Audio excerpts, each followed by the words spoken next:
係鍾東梅老師。今期嘅好書推介呢，就係介紹中史科嘅圖書啦。咁既然係揾好書，咁我哋梗係嚟到圖書館啦。大家知唔知道圖書館裏邊邊度係擺中史科嘅圖書嘅呢？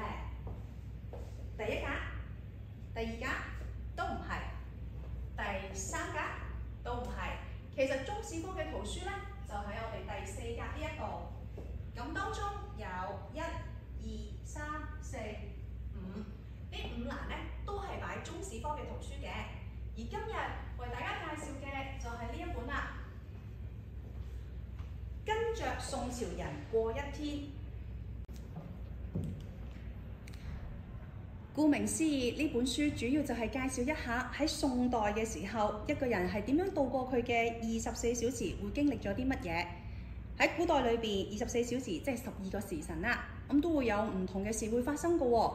咁當然啦，如果你話我冇興趣知道晒佢24個鐘頭，你可以好似 Miss 鐘咁，去揀一啲自己有興趣嘅課題去睇嘅。譬如好似呢一本書裏邊有介紹到一種叫做香球。咁香球係啲咩嚟嘅呢？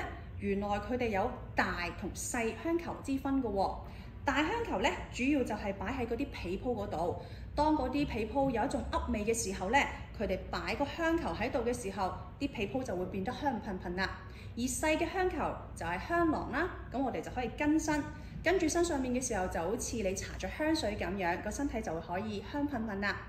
呢本書裏邊仲介紹咗宋朝嘅人會行夜市啦，會去睇足球比賽啦，亦都會睇一啲雜技嘅表演。入邊亦都介紹到咧，宋代嘅小朋友有啲咩玩具，原來佢哋會有一啲好似大富翁或者係陀螺之類嘅玩具嘅喎。